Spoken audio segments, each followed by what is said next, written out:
Hi, JD here, and I couldn't help myself. I had to do a Facebook Live. Had a client today. By the way, my name's John Dwyer. I have a business called the instituteofwow.com, and we help businesses get more clients. We're an advertising advisory business, and this afternoon I had a client who's in the hospitality game and cafe stroke restaurant, and he was just asking for some assistance for a period that normally is a lower period for him, which is coming up over the next month or two. And I just said to him, okay, well, how are you going with collecting data? Because he knows that that's my favourite subject. And he said, not good. And I said, how many times do I have to tell you? And look, he's his own worst enemy because he's not collecting data. He's a restaurant stroke cafe. And I reckon that he could probably double, if not triple his business in the space of 6, 7, 8 months if he just did what I told him to do. And that is put out a little, name, email and phone number entry form around about the size of your iPhone that would say, win a dinner for 6 of your friends at the end of the month by simply giving us your name, your email, and most importantly, of course, your mobile number. And if he did that, then he could replicate what one or two of my other clients have been doing in the restaurant game, and that is when they collect such data and they surprise themselves with, 1,000, 2,000, 3,000 names and contact details within a month or two. I mean, people just freak out. They don't realise they've got that many customers even until they start collecting data, ironically. Then what he would do at 3 o'clock of an afternoon, just like my other restaurant clients, he would just simply send out an email, cardinal send. He would send out a text message. Nobody opens emails anymore, we all know that. So he would send out a text message to his guests that have been in his cafe and restaurant maybe the month or two before, and he would say, listen, Chef Pierre has a special dinner for 2 lobster tail meal tonight for just $68. And then it's only available though for the next 15 minutes, first in, best dressed. Now, the restaurants and cafes that I have doing stuff like this get booked out, bang, like that, within 10 minutes. Within 10 damn minutes. They didn't waste money advertising on the side of a bus, or maybe waste money putting ads on the back of taxis. Have you ever bought anything off the side of the bus or the back of the taxi? No. They didn't waste money on billboards on the freeway that nobody looks at. They didn't waste money on the electronic signs that run around the football games of the weekend. They simply sent out a text message to people who had already been in their business. A lot easier to sell to people who have already been to your business and purchased from you than to actually go looking for new people. And they've said to them, we've got a fantastic deal tonight, just, basically we've got a lobster tail meal for 2 for $68, and they get booked out, bang, like that, okay, because people respond to that text message. By the way, if you want the statistics, email open rates at the moment on a cold list are normally around about 10-15% maximum. Text messaging open rates are 94% worldwide. Okay, the latest statistic is that text messages have a 94% open rate within 3 minutes. I know which I would be using as a communication tool. I think my iPhone text message, I think that would be it. Now, I've been next to one of my clients who have done this. He owns a restaurant. It's a 180-seat restaurant. He asks his PA around 2:30, 3:30 of an afternoon, how 180 seats have we got booked? And she'll say, oh, let's say 80. He'll say, well, we've got to fill 100 seats. And he sends out one of my 10 or 12 text messages that I put together as templates, and it will say, Chef Pierre has got some special deal tonight for $68, and it's only available for the next 15 minutes. She walks back into his office after he's told her to send that text message out, and he says, how do we go? She says, we're all booked out. Another 100 seats booked in the space of 10 or 15 minutes. How would you like to have that magic David Copperfield marketing tool working for your business all the time? Now, I know you may not be in cafes and restaurants, but let me ask you this. When was the last time you went into a supermarket, or Michelle's Patisserie, or Baker's Delight, or Bunnings, or just any gas station, service station, and they asked you for your contact details? Like, never. I mean, ask yourself, do you actually frequent any particular petrol station? I bet you'll say no, because when your car's getting empty, you just pull into the next petrol station. When I was a young child, I think it was Esso at the time, showing my age, but I think it was Esso at the time, who had a promotion on going all the time, whereby if you actually got petrol from Esso, my dad at the time collected a little token, and if you saved up so many tokens, it was like a 20-cent coin, a plastic 20-cent coin, and when you saved up 10 of them, you could trade that for, I don't know, a fluffy toy of some nature. Nobody does it anymore, except Woolworths and Coles, who have got smart recently. They have decided to do what I used to do for a living, and that is create continuity programs for shopping centres and for supermarkets and for newspapers and so forth. They used to do all the big scratch bingos for the newspapers and collect the Jurassic Park stickers and all this sort of stuff. Used to do a lot of fast food promotions for the likes of KFC and for Red Rooster and McDonald's and all that sort of stuff. Well, guess what? Nobody has been doing that for a long while, and bingo, Woolworths and Coles have just come back in with their current promotions. The Disney little tile promotion, and Coles have got their version, and it's smashing them. It's gone nuts.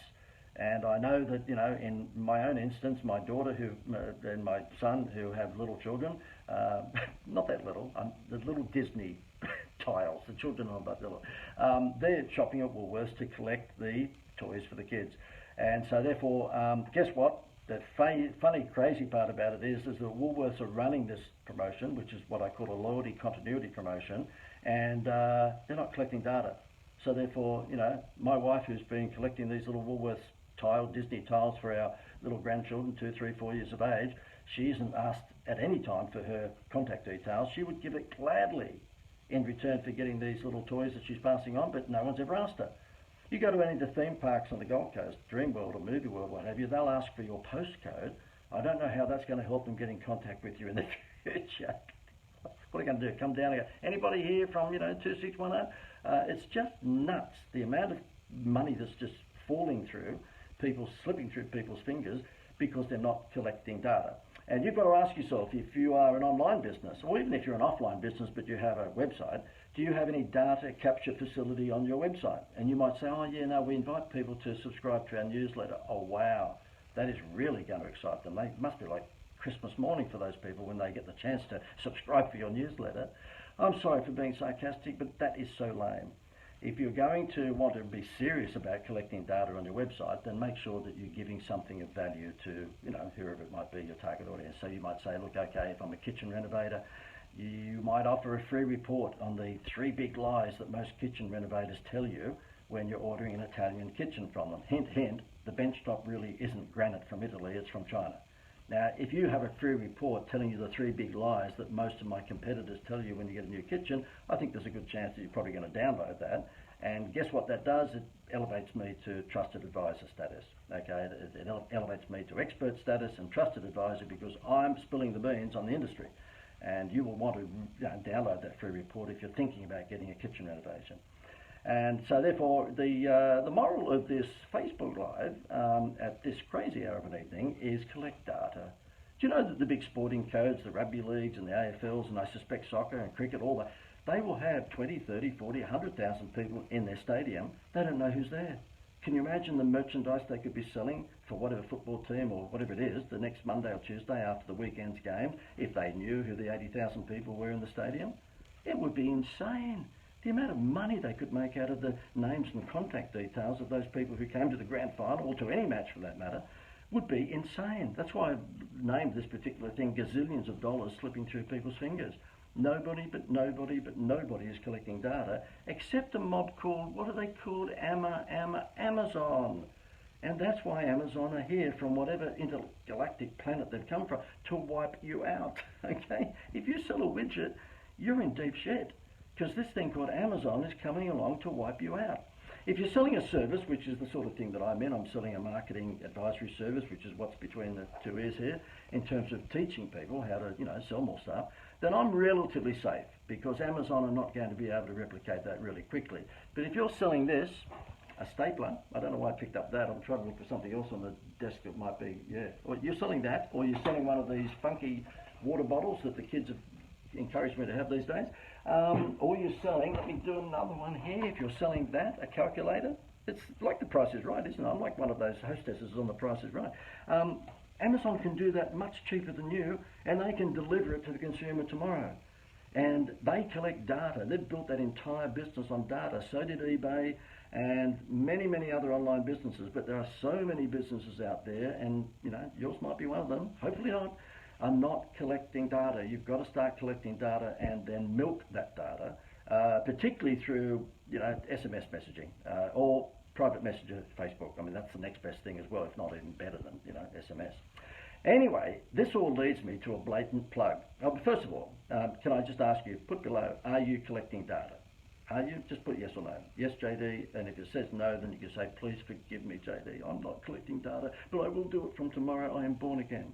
By the way, and if you are interested in putting together a marketing plan that's based on data collection and then exploitation, then you might like to click the link above, and that is wowmanifesto.com. And if you go there, there's a 21-minute rant from me about how to put together a marketing plan based on logic and science with some pixie dust. My pixie dust is wow factor, I call it, and I always say that if you don't have a point of difference with your product or service, you need a wow factor. You need something that's going to distinguish you from everyone else.